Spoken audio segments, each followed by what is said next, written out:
Hello, nice to have you. And get your names down. Hello. Hi. Thank you for attending. All right. And so what I want to do is I want to share the screen, okay? And go over the gist of World War I, okay? I don't know how thorough I need to be and how much I need to just teach to the test. But let's see here. Slow, sorry.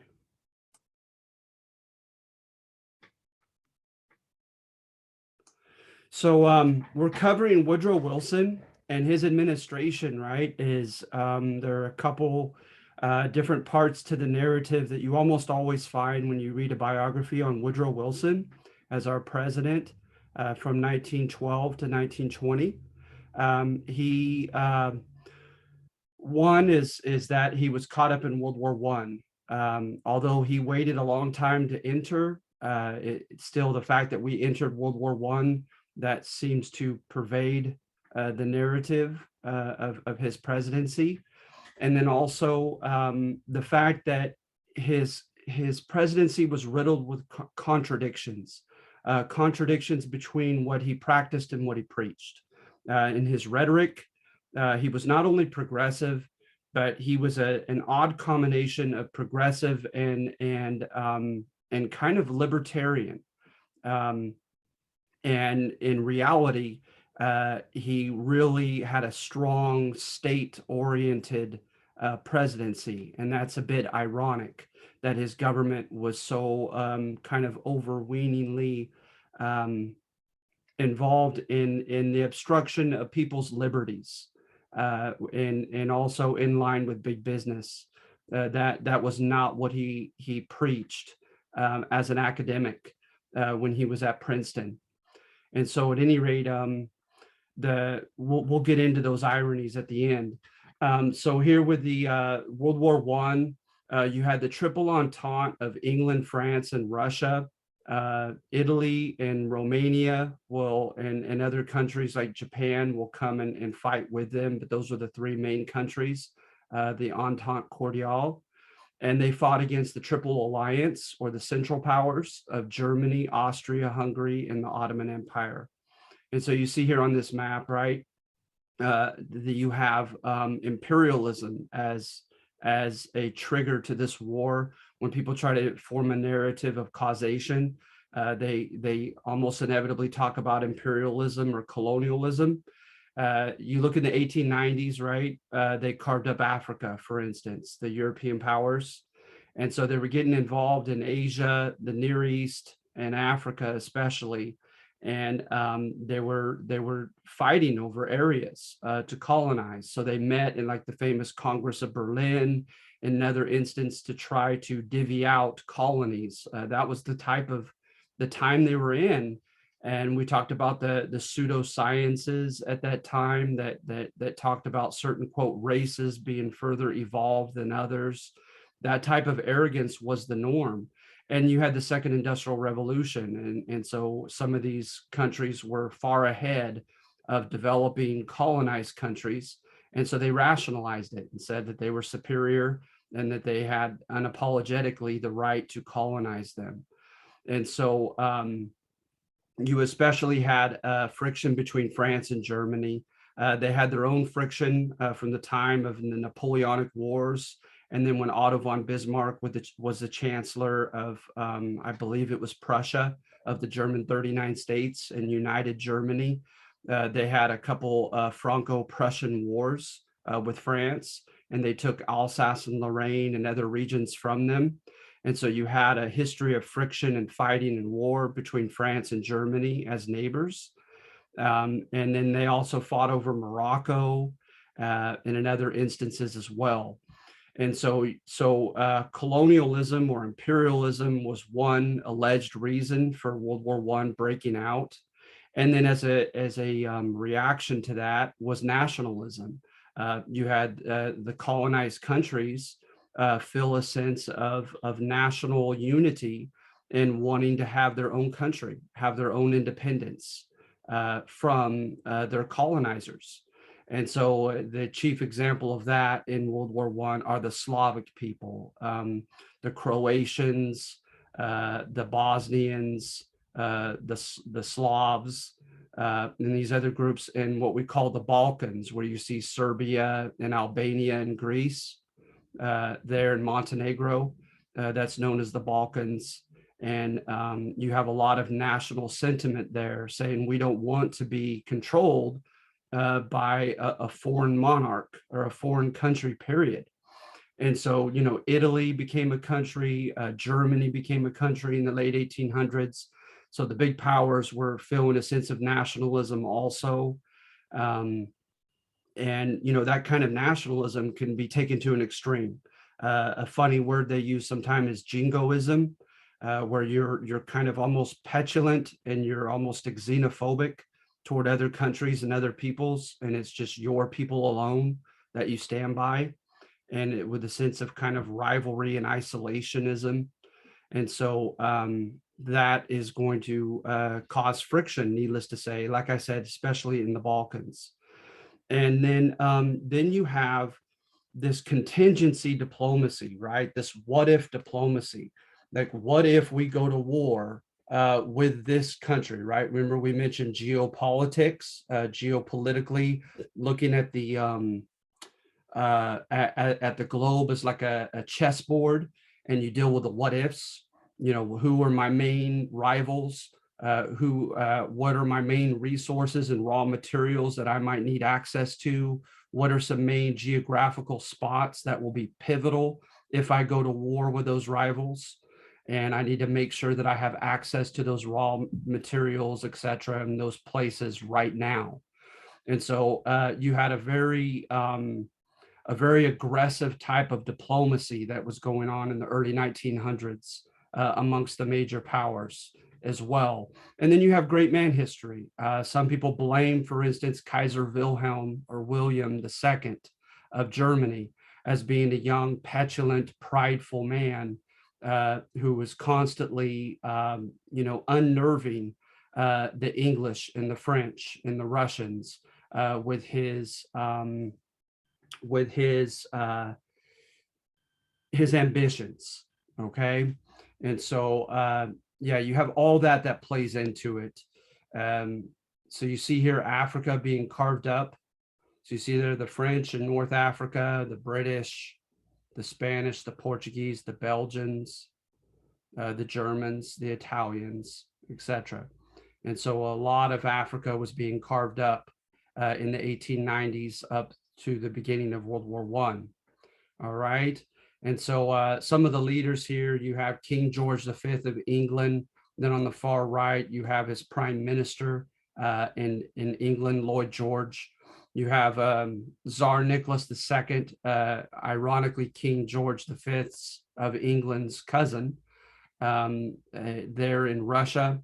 You have two prime ministers of France, Clemenceau, and I think before him was, I want to say, Poincaré of France.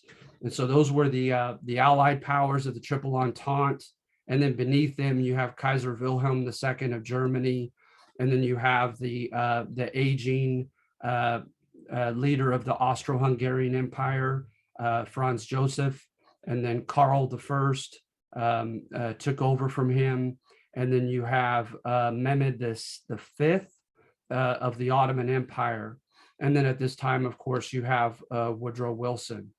So when you look at this map again, right, the Balkans, for instance, right here, they're going to win their independence from the Turkish Ottoman Empire around just before 1910. And they're going to, just for a few years, have independence, but they're going to fight with one another.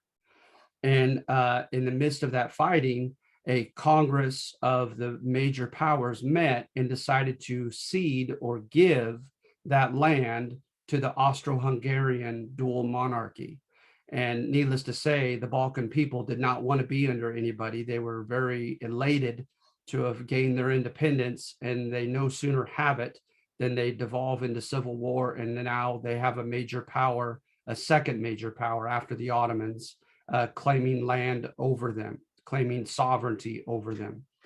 And so at any rate, the Austro-Hungarian dual monarchy, you look at some of these countries like the Ottoman Empire, the Austro-Hungarian Empire, and they were very kind of archaic. They were old school. They still had an emperor. They still had a nobility. They didn't have representative government. They were rather undemocratic and hierarchical.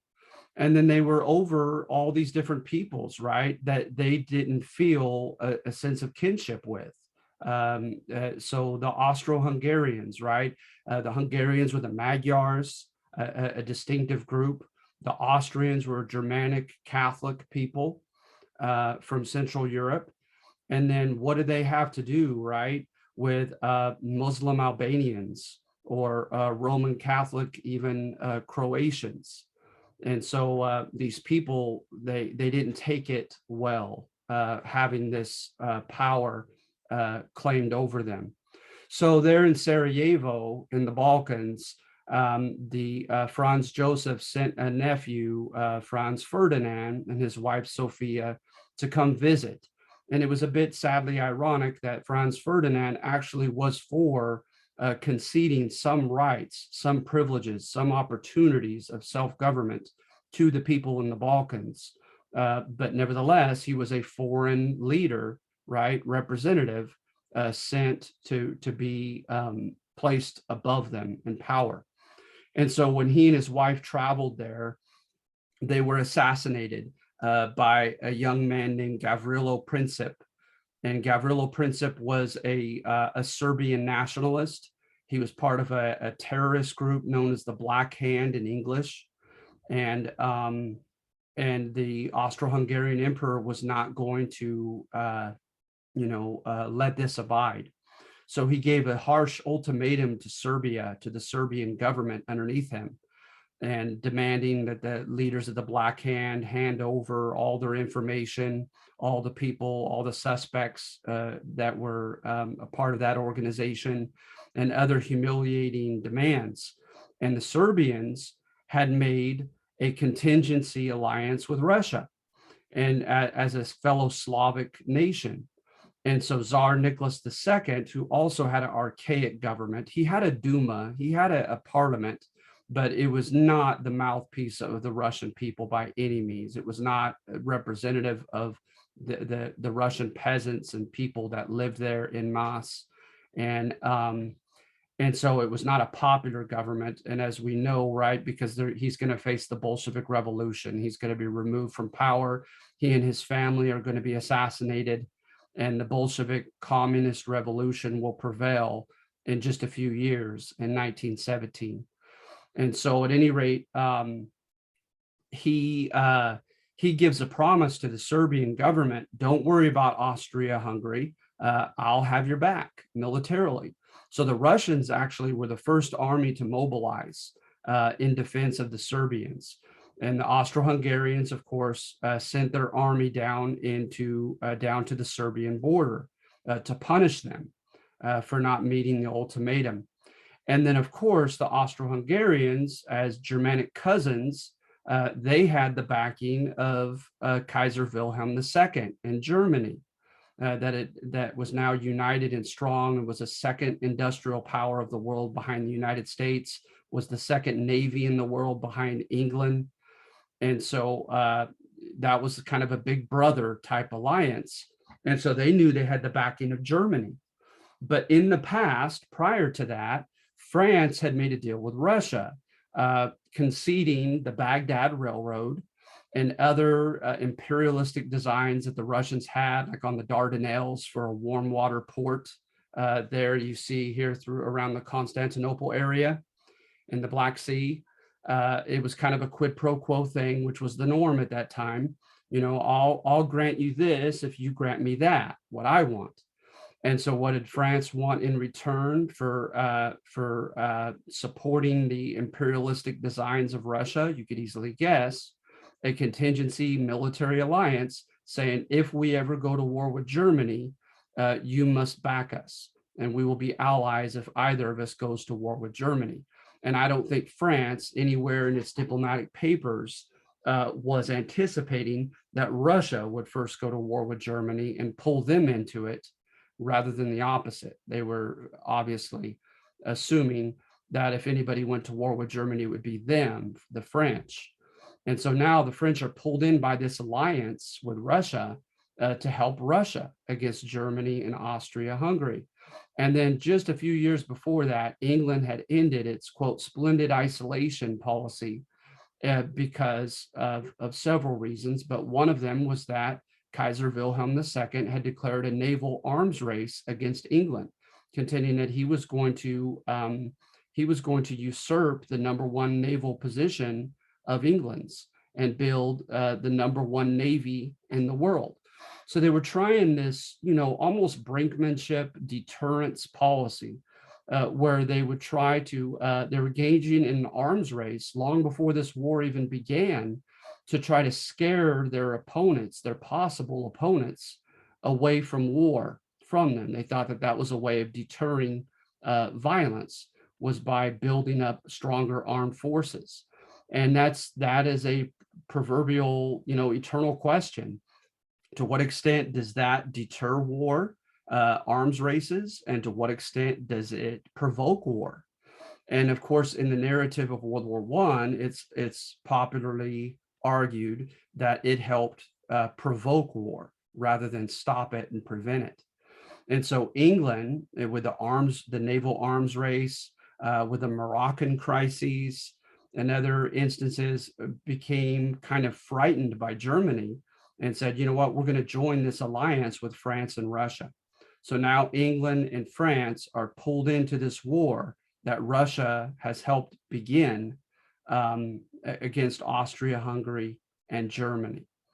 And so, those are just the basics of how World War I began. So then in the fighting, there was the von Schlieffen plan. Germany tried to take out France through Luxembourg and Belgium before the Russians could mobilize and fight them in a two-front war on the eastern side. The von Schlieffen plan was, for most of the war, not very successful in Belgium. Belgium was contested the entire war, from what I understand. Look up a city called Ypres, Ypres.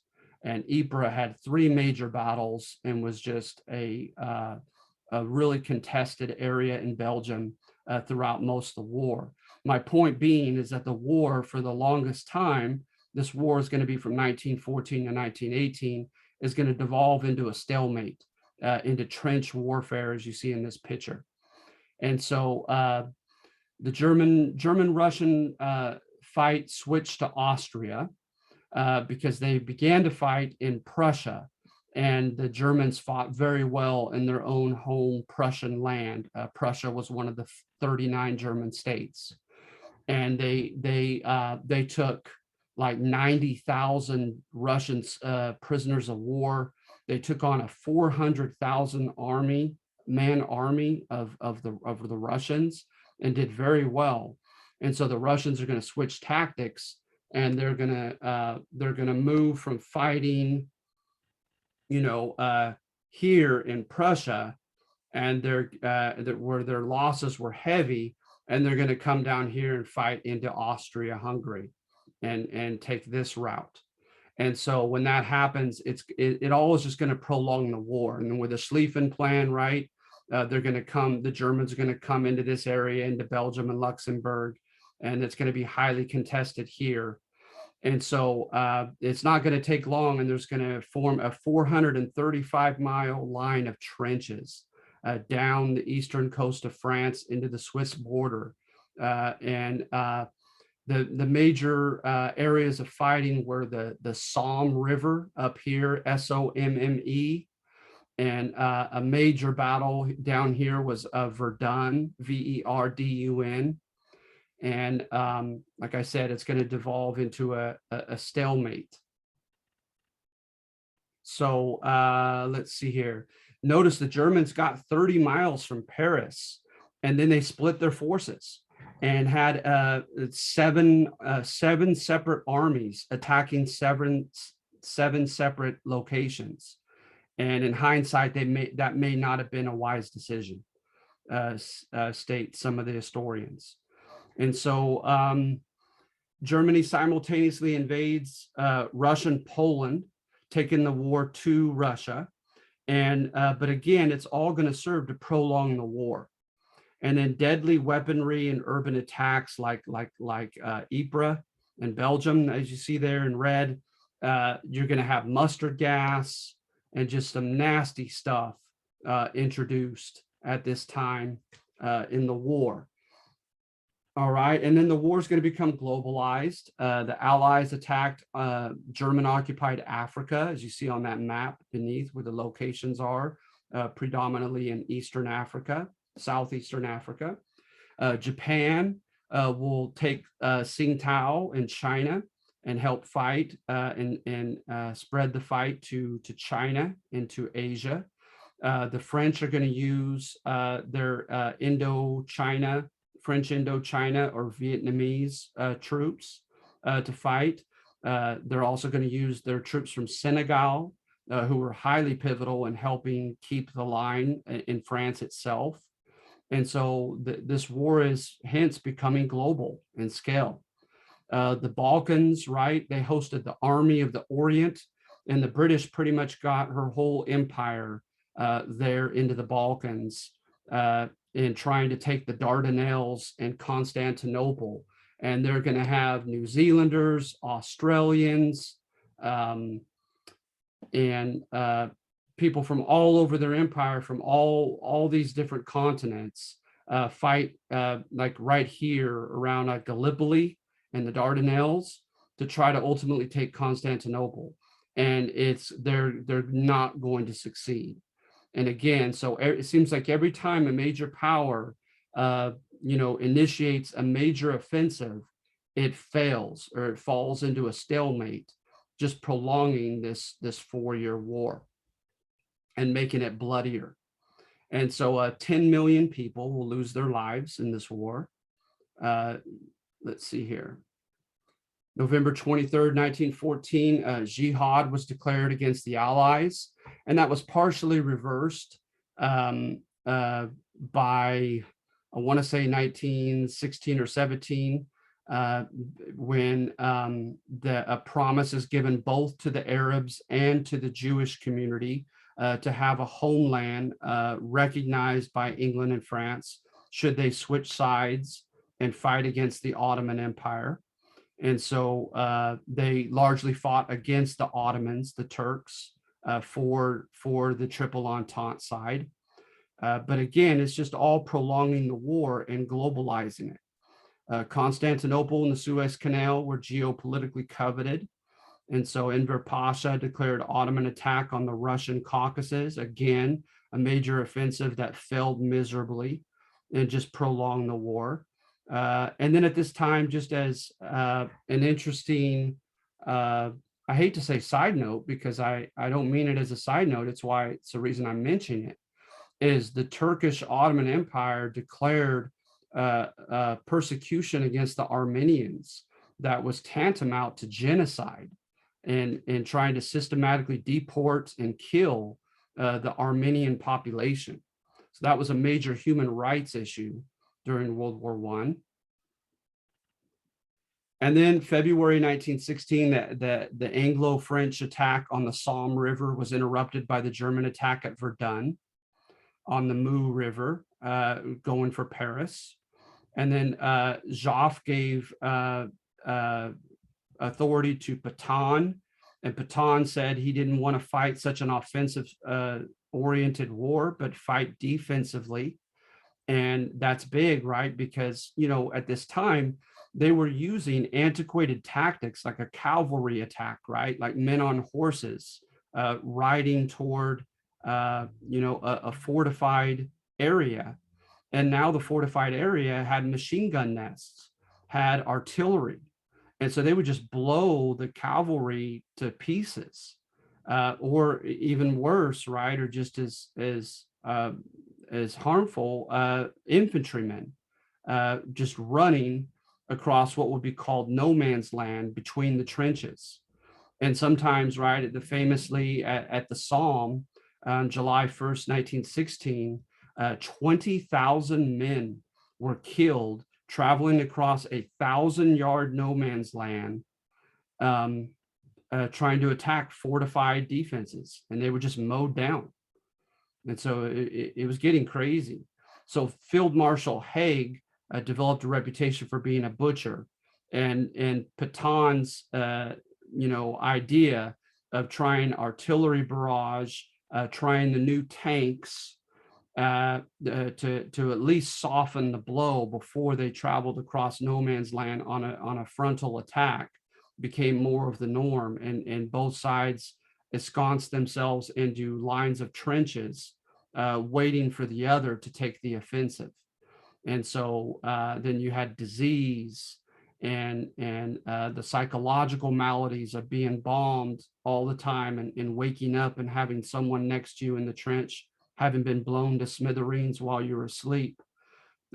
Just all the psychological torments of war are manifested in the subsequent generation of the 1920s, known as the Lost Generation, like Ernest Hemingway and others, writing about World War I and how awful it was and how awful war is and the toll it takes on man, physically and emotionally and psychologically. You had multiple blockades trying to literally starve one another into submission and keep food and needed supplies from getting to your enemy's country. And so you had, of course, the famous battleships of England, and you had the famous U-boats, the submarines of Germany. So they're going to engage in warfare. And then at first, the U-boats were just devastating in their effect on shipping. And what helped contend against it was the convoy system, whereby ships would travel together and they would be chaperoned, if you will, by battleships and destroyers. So at any rate, at this time, anti-war sentiment began to grow. You had mutiny arise in the French army as the morale really went down. I mean, they're fighting a lot of the brunt of the fighting along with the English in their own home country. And they're fighting at a stalemate, and they're losing, tens, and in some cases, hundreds of thousands of men in single battles. And I don't mean in a single day, but single battles that would go on for months, like the Somme River battles. So at any rate, it's going to culminate in the Bolshevik Revolution in Russia. And then the Americans, how do we get concerned? Is the Panther, the Sussex, the Arabic, and most famously or infamously, the Lusitania were sunk, and they had American citizens on them who were killed, who drowned in these attacks. And so now, right, you have the issue of international rights, because remember, you have from the Roman Catholic Church, you have just war doctrine coming from at least the time of St. Augustine of like the 400s AD. And where you have notions of how war is to be fought and why war is to be fought on just grounds for good Roman Catholics to be able to, not worry about being held for murder by the church and by their God, should they fight in battle. And so just war doctrine is going to evolve in the early modern era into more of a secular notion of international law. By people like Hugo Grotius, a Dutch humanist. And so in those writings, this kind of amalgamation of Catholic and secular thought, it was amongst those writings were notions of the rights of neutral nations, right? If you're not a formal belligerent, a formal power that is at war, has declared war, then according to a lot of the discourse on this topic, it was largely agreed that you have the right to sell non-contraband to any belligerent country during the war without fear of being attacked yourself. That, and of course, contraband, against the list, literally the word, means basically is where you're talking about ammunition. You can't sell arms and ammunition to one side, because then you're not truly being neutral. But if you're selling, wheat, corn, food, clothing, then you should be able to, as a neutral country, to do such. And so that was in violation of this popular notion of international rights, prior to having the League of Nations, later on the United Nations, etc. So Wilson's administration's threat, we gave a threat to cut off diplomatic relations and to even possibly mobilize our armed forces if the Germans continue to do that. And so that was a harsh ultimatum that we gave to them, and they backed down, and they agreed not to engage in unrestricted, indiscriminate submarine warfare around the British Isles any longer. They're going to eventually take the gamble of ending that hiatus, and they're going to reinstitute unrestricted submarine warfare. They at least announced it, that they were doing it, but that is the formal reason why we went to World War I, is violation of our international rights as a neutral nation to trade with any side, right? Non-contraband, and the German U-boat policy of reinstituting unrestricted submarine warfare. But we supposedly were regularly trading and selling $2 billion worth of goods to the Triple Entente to help in their war machine. Now, is that in violation of international rights? Perhaps so. We also, JP Morgan and other companies were lending millions of dollars to the English and French governments. So some people believe, right, that these well-connected men and our government, that we had a vested interest to make sure that England and France would win so that they could pay back what they owed us, that we had a vested interest in this. And then Whig principles we're going to get into soon. And then Zimmermann telegram, Arthur Zimmermann of Germany sent a telegram to the ambassador of Germany to Mexico, telling him that perhaps he ought to encourage the Mexican government that should America enter the war against Germany, that if Mexico should help Germany and engage in a border attack, that Germany would help give them the land back that had been taken from them in the Mexican-American War in 1848. So this was publicized. It angered and frightened the American public, and this put more pressure upon Wilson to no longer be neutral, because neutral, right, was his formal stance, neutrality. I mean, after all, the war was from 14 to 18, and we didn't get involved until 1917. And so from 14 to 17, we stayed out. He even ran, for re-election, Woodrow Wilson, contending he kept us out of the war. So that was part of his plan, because he felt evidently that it was the morally right thing to do to stay out of this, because according to his writings, no, this was not a just war, that it was out of greed. It was out of this type of aggressive diplomacy and imperialism, and that America ought not to have anything to do with it, without it being a just war. And then also, I think he gauged that isolationism was a popular safe route for him to take as a politician also. That, that you have the beginnings of Gallup polls at that time, and it seemed like a lot of Americans wanted to stay out of that business. I mean, after all, right, the press that it was garnering just showed nothing but bloodshed and misery. So at any rate, to what extent did he want to continue to be neutral? And was he dragged into the war by this unrestricted submarine warfare? It's up for debate. Then the tide begins to turn, arguably. Romania, China, and Greece entered the war. Now, none of them really had major victories, but it really diluted German forces, and happened to from France, where the main fighting was going on, and trying to take Paris, right? It diluted their troops into these other countries, into the Balkans and other areas where they couldn't help in France.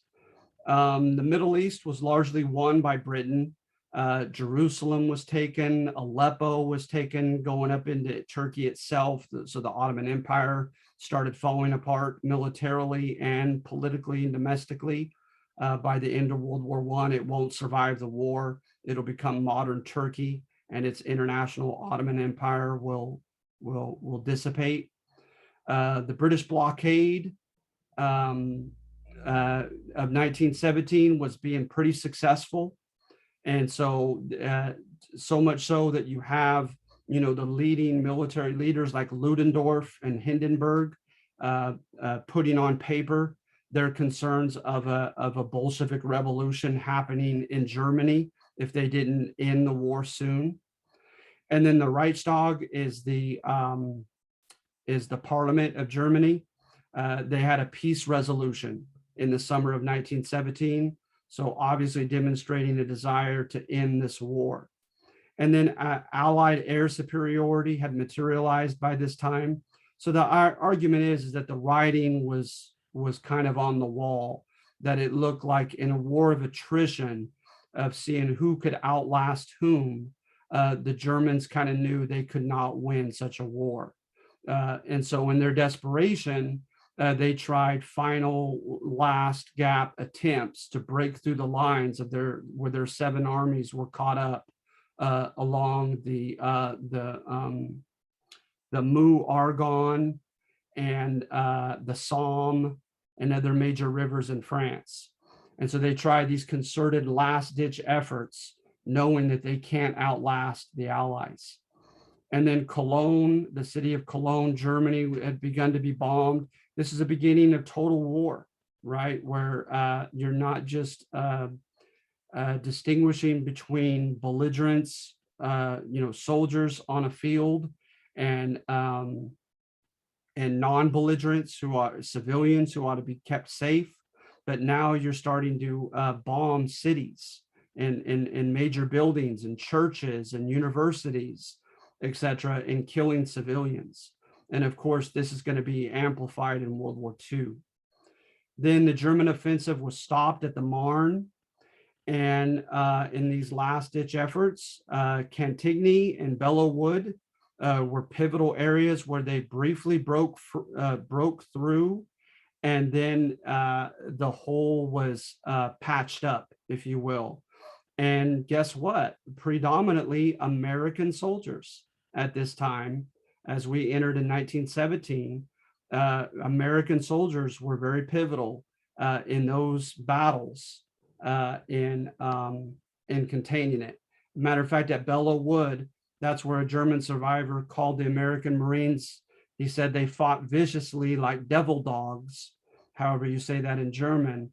And the word is stuck to this day, where the Marines still call themselves devil dogs. And so, to what extent can you say that America helped win this war for the Triple Entente? I think there's enough there to keep discourse going, that you can't take us out of the equation in forming a narrative of how the Allies won. The fact that we didn't get involved until 1917 probably is bothersome to some European historians and spokesmen, because, you know, that's like a 12 round prize boxing match.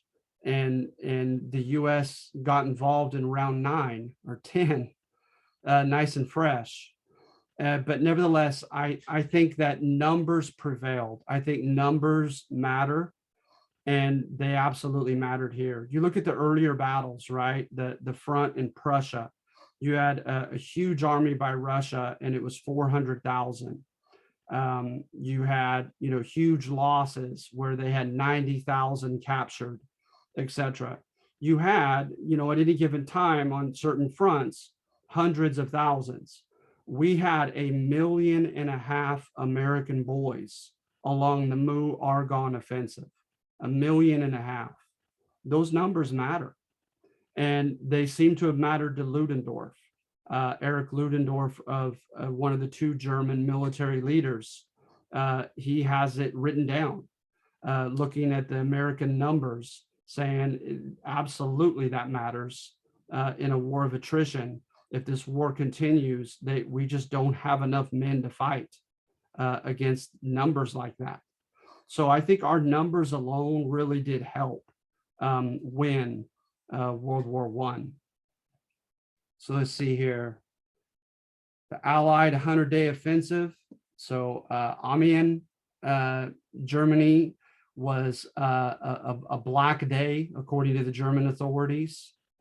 We broke through the Hindenburg defensive line.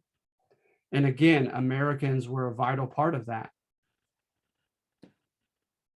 And by the way, they called us Sammies, like for Uncle Sam, or doughboys. And I've heard like at least 2 or 3 different explanations as to why we were called doughboys. Some because already you had the euphemism of dough for money, and we had money with us, and being able to spend in France, discretionary money amongst the troops. And the French tried to exploit that in their desperation during wartime. And then also I've heard the blankets and backpacks that they wore, the blankets up on top were rolled and looked like dough up by the back of their necks. And so I don't know, you know, exactly why, but they called us oftentimes doughboys, our American soldiers fighting in France, in Europe. So in Kiel, there was a mutiny. And so this is another incentive for the Germans to try to sue for peace. And then the Ottoman and Austro-Hungarian empires sued for peace, independent of Germany at this time. And so on 11/11 at 11 o'clock, peace, a ceasefire was declared, and it turned into a permanent peace. Just a sadistic little information. Supposedly an American named Henry Gunther was killed at 10:59 on that day. That's some bad luck if that's true. So let's see here. So Wilson, his principles, did he betray his own principles? Okay, well, firstly, he claimed to be a progressive, right? And so as a progressive, he wanted bank reform. He didn't want private bankers running the banking industry. They were seen as parasites. They were only for their own enrichment. You know, the Jay Cooks, the JP Morgans of the world. So he wanted federal oversight in the form of 12 regional banks with a federal reserve that was partly composed of a board of federal chosen bureaucrats along with private bankers. So it was a mixture, kind of like Hamilton's Bank long before, of a private and a federal, regulation over this. The private part, right? Because Americans didn't have stomach for just a purely national governmental bank over the country in a capitalist society, right? But the public part, because Americans were fed up with what they thought to be parasitical dealings of key Wall Street, kings and lenders and creditors across the nation. So he had the Federal Reserve System initiated. His Clayton Antitrust Act gave specific examples of violations of the Sherman Antitrust Act. So it put teeth into the Sherman Antitrust Act. So price fixing, price conspiracies, other types of things that were obviously in the spirit of the Sherman Antitrust Act. Now they were put on paper so that it was more enforceable, right? The direct election of senators and a graduated income tax, he was behind both of them as well. And with graduated, meaning the higher bracket that you're in, the higher percentage of taxes that you pay. And so that was very progressive in that respect. And the notion was, right, is that you're taking money because of your safety net issues, your safety net programs to help the less fortunate. The money's got to come from somewhere. He was against Victoriano Huerta of Mexico for killing Francisco Madero and taking over unilaterally by force in Mexico. And he demanded that a general election take place in Mexico because he wanted democratic government for his neighbor. And then he ceased to help Pancho Villa and he helped Carranza instead, knowing that Carranza was the faster horse, the better equipped giant that was likely going to win in the midst of the Mexican Civil War of 1910. And so Villa was angry and felt betrayed by the US, and he attacked Columbus, New Mexico, and killed like 21 American citizens. And so on 2 occasions against Huerta, and then to find Pancho Villa, Woodrow Wilson is going to have Marines invade Mexico, which was ironic, right? Because of his rhetoric about self-determination for all peoples and all countries. And he clearly failed as a progressive with a color line. The progressives really didn't have an impressive record in dealing with race relations. And so Lieutenant Colonel Charles Young was forced into early retirement because he was ascending so high as an African-American on account of health issues. And it was bogus and everybody knew it. But he and his administration would not take a stand for him and for African-Americans. So he had his 14 points, right? No secret alliances. This is his plan for international peace. So it's known as Wilsonian idealism, right? Where he's trying to make the world a better place. No secret alliances amongst countries, reduction of armaments. So the opposite of an arms race, where I think later, like the SALT Accords, the Strategic Arms Limitation Treaties that will come about much later at the in the 1970s. Let's see here. Freedom of the seas, right? I mean, clearly that's why we formally, he asked Congress to declare war, was because of violation of our international rights to trade on the high seas against German U-boats, and self-determination for all peoples. And that got a little messy. What constitutes a people? Is it an ethnic background? What about people of different ethnicities that share the same language, culture, custom, religion, etc.? Would they constitute a people? And so like the Balkans, that is so heterogeneous, it's so diverse, right? My goodness, how do you give self-determination to all of them? Do you have like one country for the Albanians, another for the Croatians, another for the Bosnians, another for the Serbians? And so that got messy, and they ended up just making a generic Yugoslavia for them as an independent country. But he particularly mentioned the Balkans and Poland as having a right to be independent of a colonial bully, right? And then multilateral liberal containment, the idea of a League of Nations, an international body that would arbitrate international disputes to keep war from spreading. so that if one country were having a dispute, a territorial dispute or something with a neighbor, that an international body of statesmen would decide judicially on the issue to keep peace. And then also, if one country were to invade another, they would form a multilateral armed force that would come in and fight against the bully, against whoever was being invaded and attacked. And so that idea, right, of multilateral liberal containment, it wasn't his baby, so to speak. There were intellectuals who had written about this prior to him, but he really put a face to it, a diplomatic, political face to it at the end of World War I. So he asked for volunteers to fight in the war. He only received 80,000, and he needed 1 million. And he's going to need, contend later, he needs more than 1 million. So he issues a draft. The CPI, the Committee on Public Information, was a propaganda thing. Let me go to the assignment, if you don't mind, okay?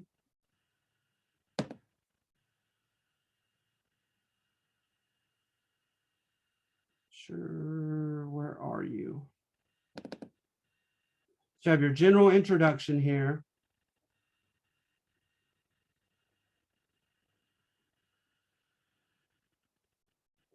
So number one, you're looking at the fact that this is contending, okay, that Woodrow Wilson was not truly neutral.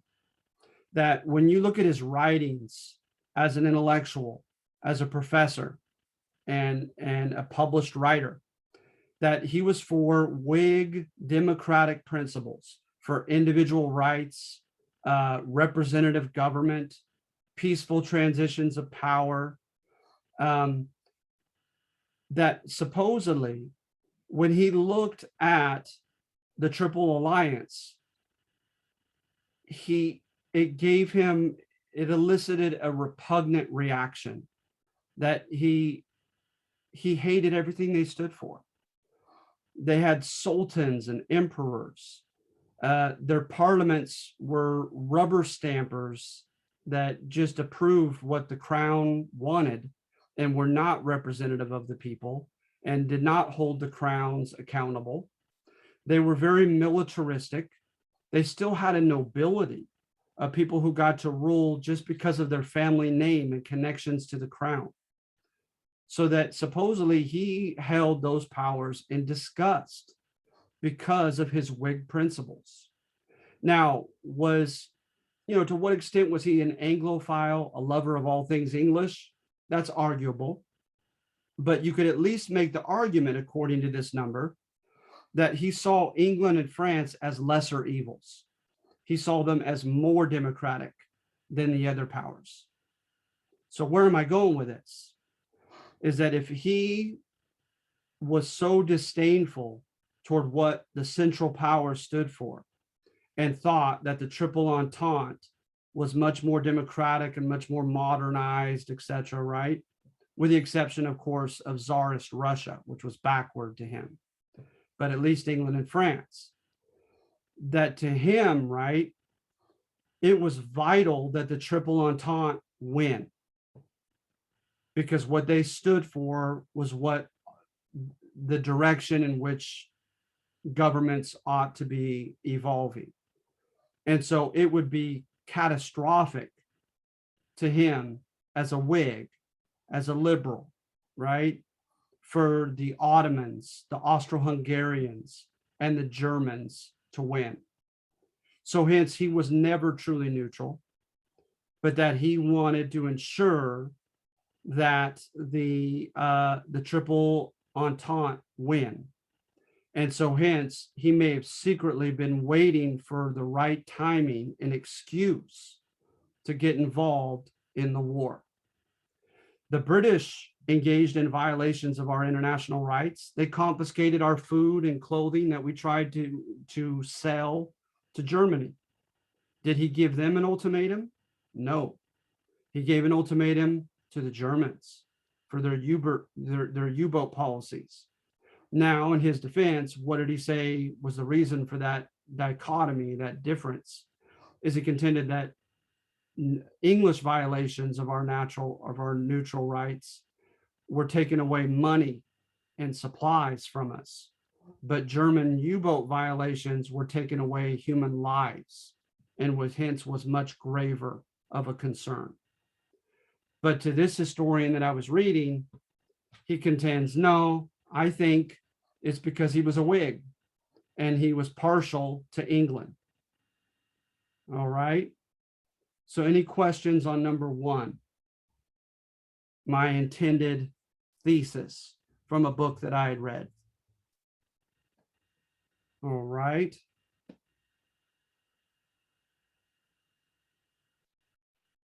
And then number two, Wilson felt compelled by circumstances beyond his control to defy his own rhetoric. So hence, when you look at the gaping difference between what he practiced and what he preached, instead of saying that he was a hypocrite, instead of saying that he changed with power, that he allowed power to change him, this thesis is that he felt like he had no choice but to go against what he had preached in the past because of the circumstances he found himself in. Okay? That it's one thing to have lofty, liberal, Whig principles when you're a Princeton professor. You could stay ideologically consistent in your lectures, in your books, etc. And it's rather relatively easy to do so. But when you become the president of the United States and you have one dilemma after another that confronts you, you no longer have that luxury to easily be ideologically consistent. Now you have to become pragmatic.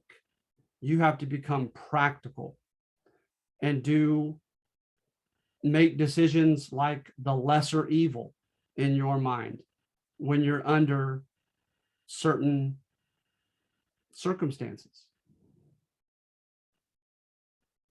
So what were some of those circumstances, right? Well, for one, I have already mentioned, he needs boys to fight. He needs men. He needs large numbers. He asks for volunteers and he doesn't get a fraction of what he needs. So Mr. Individual Autonomy, the individual ought to be autonomous, be the arbiter of his own destiny. Government should not infringe upon his natural rights. Decided that he needed to initiate a draft. And supposedly he had a hard time with it. That it went against his instincts, according to him, but he felt compelled to do such. Then he has rhetoric against big business. He wants to break up trusts, and he wants America to return to a decentralized capitalist economy where mom and pop shops have a fighting chance again against the Rockefellers and the Carnegies. But what does he do? Is he makes deals with big businesses like US Steel to sell their commodities to the US military for millions of dollars of profit. So instead of punishing big business, he enriches big business with these lucrative government contracts. But in his defense, right? If you need supplies today, you need them right now. Because matter of fact, there's evidence that we became indebted to France when we first got our boys over there because we didn't have the tanks, the artillery, and the other military machinery that we needed. So we borrowed from France to use theirs at first.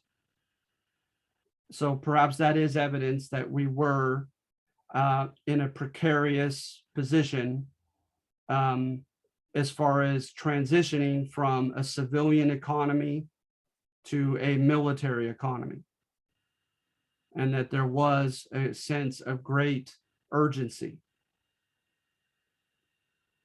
So if you have that sense of urgency, are you going to make thousands of contracts with independent mom and pop shops? That would arguably be a bureaucratic mess. No, you go to the big guys who have the capital, who have the means of mass producing for you as quickly as possible. So he had in his mind, he had to make a deal with the devil, right? With big business, to raise this political, this military machine. Then popularity. 330,000 young men defied the draft. That's well over 250,000 defied the draft. The Midwest, the press in Minnesota, Wisconsin, Ohio, we have plenty of evidence of them being greatly concerned, the conservatives therein, being greatly concerned about the power of the Socialist Party and other far left parties that were against the war.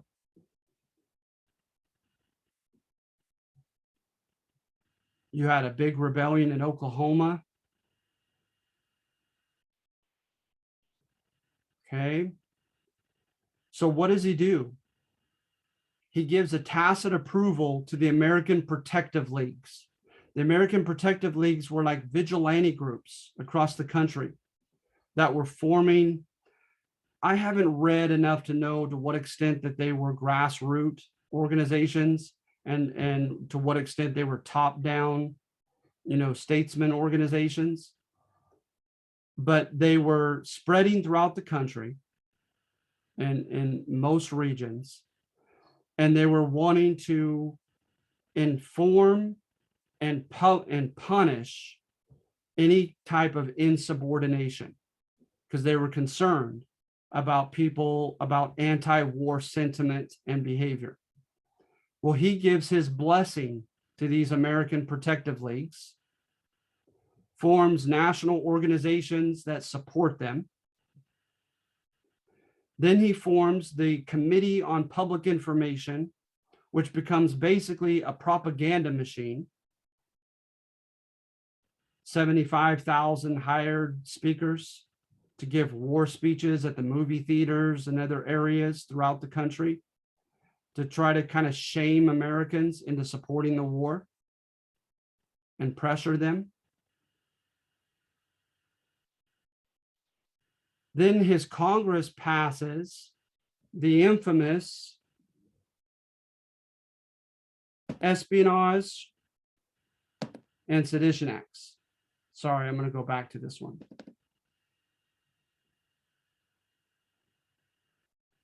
So the Masses was a newspaper that was on the far left and was against the war. It was refused service in the post office, and they tried to force it to be shut down. Emma Goldman, Alexander Berkman, Big Bill Haywood, Eugene Debs were all tried and found guilty and convicted of the Espionage Act.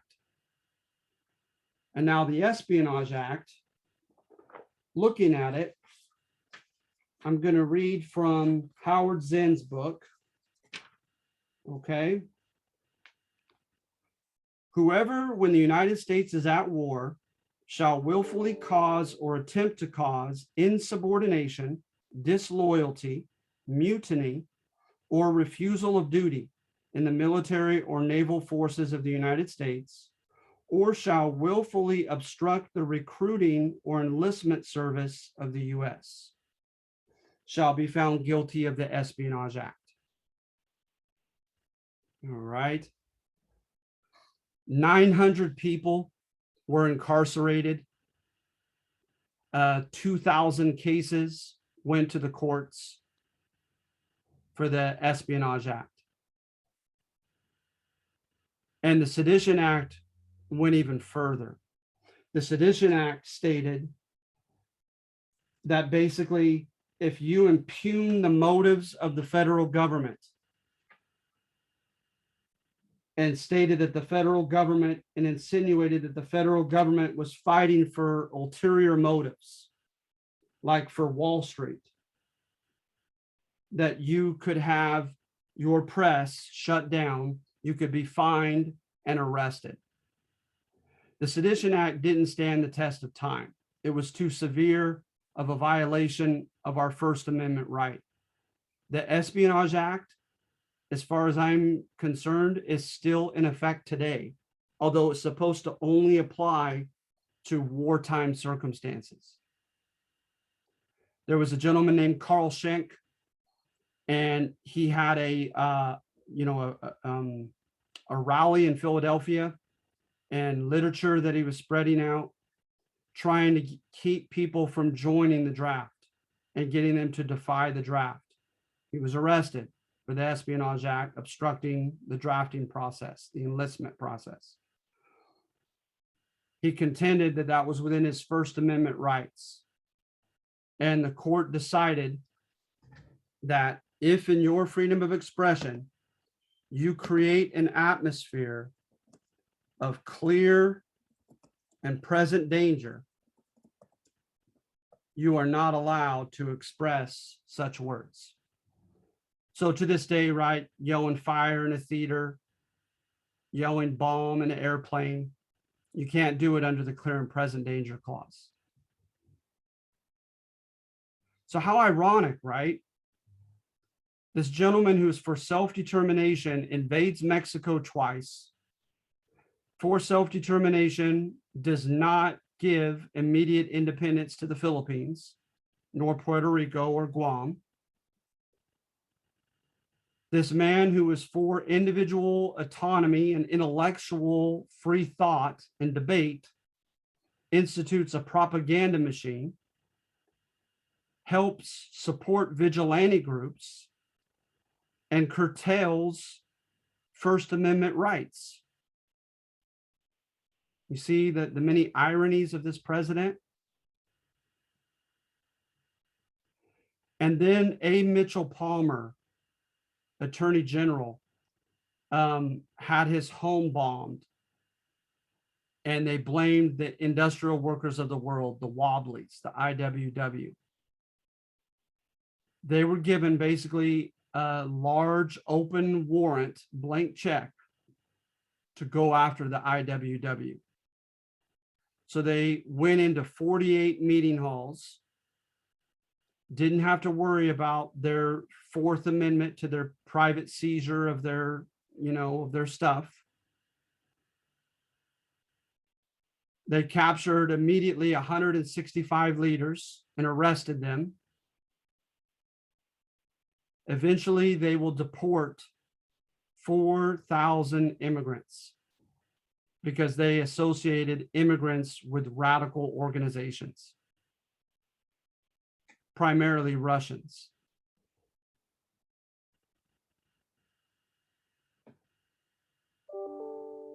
Okay. And then when war was won, he wanted self-determination for all countries. He wanted a League of Nations. But what were some of the ironies when they met at Versailles to decide the peace terms? One, Article 10, the winners were able to keep their empires. So self-determination only for those who were under the losers. So the Austro-Hungarian Empire had to give freedom and self-determination to the Balkan people, for instance. The Ottoman Empire had to give self-determination to the Arabic, Israeli, and other peoples. But England, France, the United States could keep their international empires intact under Article 10. The rules don't apply to the winners. So pretty hypocritical, right? And matter of fact, I don't believe it was 231. It's 231 or I need to check my notes, or it might have been 251, is they were highly punitive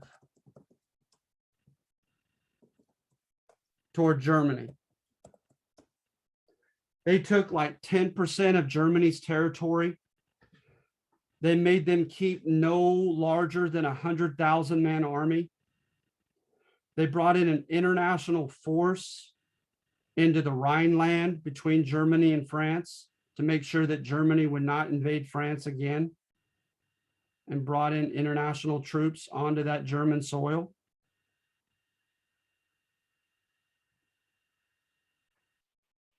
And that was not according to his rhetoric of 14 points.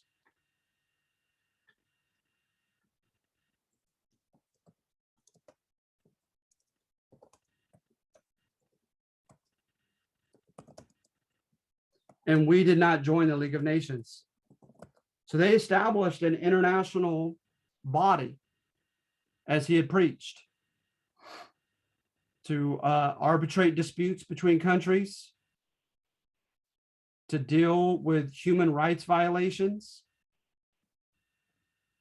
and to put in check any nations that played the part of the bully over another sovereign nation. But he made an enemy of the Republicans. He didn't invite any leading Republicans to Versailles with him. And in this treaty, constitutionally, it has to be approved by the Senate. And the Republicans kept that from happening. So his baby, if you will, the League of Nations, the United States, ironically, did not even join it. And that kept it from having a vital degree of enforcement power that, who knows, may have been able to better keep in check Adolf Hitler a few years down the road, but perhaps not.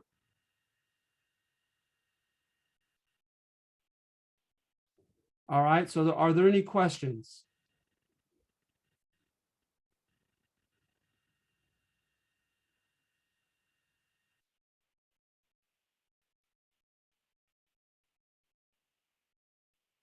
If you've been able to hear me all this time and you feel relatively equipped to do this one, could I get a thumbs up or something? Thank you.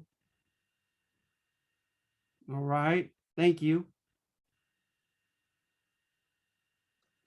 All right, well, I'm going to make a note of giving you 10 extra credit points rather than 5. Thank you for staying with me. Thank you for joining me. All right. And you have a great week. Don't wait too long to turn this in, although you have a full week to do it. And I wish you well in all your endeavors and to have a good week. Okay, that's it for this week.